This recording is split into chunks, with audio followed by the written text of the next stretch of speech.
Well, good. No apologies, all you guys. I know it's been a minute since you've heard my voice, but for today's video, we have dancehall artist veteran Mr. Vegas, where he took to his Instagram to express that he thinks that reggae music is dead and dancehall is on a lifeline. What do you guys think?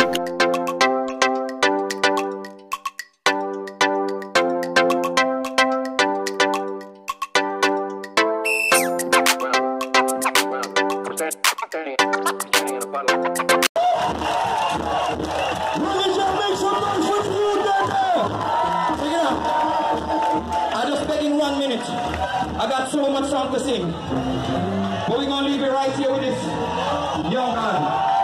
I am blessed.